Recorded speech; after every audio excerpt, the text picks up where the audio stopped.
Hindutva or Hinduness is Hindu cultural, economic, and political dominance, simply put. It is not an ideology, Hindu nationalists say, but a lifestyle for nationhood. Since its inception, I want to remind us that movements in Nazi Germany and Italian fascism have been formative to Hindu nationalism.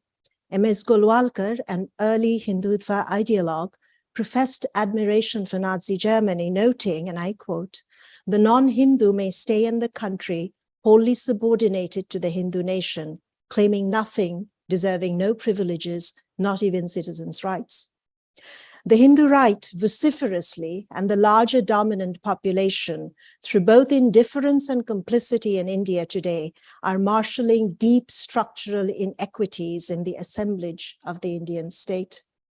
7 decades since the formation of India as we understand it today, the Narendra Modi-led government's aggressive minoritization has made Hindu nationalism essential to nation building. In the direct line of fire are Muslims, numbering over 210 million in India today, Christians, Sikhs, Adivasis, Dalits, and other vulnerable communities and their allies. This drive to remake India as a Hindu nationalist state has instigated states of emergency since the 2019 national elections. Long-standing techniques in militarized governance that have been habitual for decades in the administration of India-administered Kashmir are being regularized across India. The Modi-led government was elected to power. The notion of consent in Indian democracy today raises crucial questions of how assent is manufactured, how it translates to electoral victories, and what energized the world's largest electorate to vote right-wing nationalists to power twice in 2014 and 2019. Disillusionment and breakage among marginalized Hindus and among the elite, and the greed to consolidate privilege and fear of losing privilege are manipulated by the Narendra Modi-led Bharatiya Janata Party to swell its vote banks.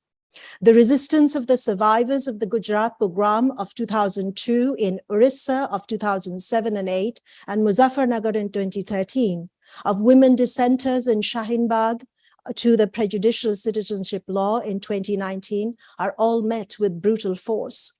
The January 2023 ban of the BBC documentary on Mr. Modi's role in Gujarat 2002, and he has never been tried for it, by the Indian government reflects its stance on the freedom of press and of speech.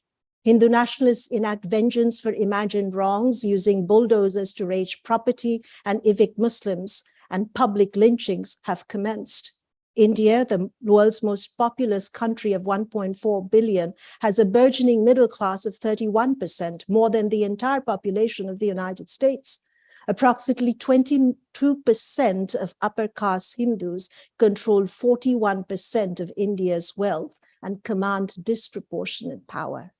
India remained the world's largest arms importer in 2022, even as it ranked 107 out of 121 countries in the Global Hunger Index. I want to end with just a couple of other points. The Chief Minister of Uttar Pradesh, Yogi Adityanath, a prominent Hindu nationalist leader, has supported various campaigns to weaken and override the rights of Muslims. In February 23 this year, he reportedly claimed that India is a Hindu Rashtra, Hindu nation, because every citizen of India is Hindu. His government has supported a process to withdraw criminal cases against alleged perpetrators in the Hindu-directed mass violence against Muslims in Muzaffarnagar in 2023. In 40 of the 41 cases, including in 4 gang rape cases, the accused have been acquitted.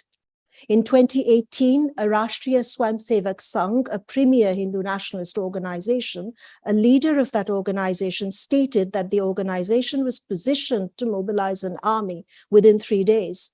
Between 2018 and 2021, 2,185 events of mass and religionized violence, and over 2,000 incidents of caste-related violence, and over 4,600 incidents of political riots were recorded by government agencies. Today, India's press freedom ranks 161 out of 180 countries. India's internet freedom score this year was 51 out of 100.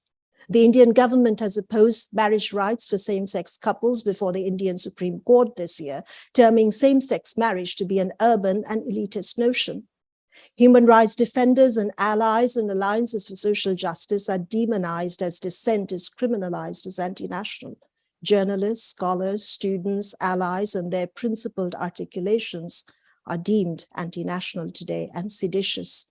Repeated calls to genocidal violence for the extermination of Muslims foment vigilantism amongst Hindu nationalists as this new authoritarianism unfolds across India.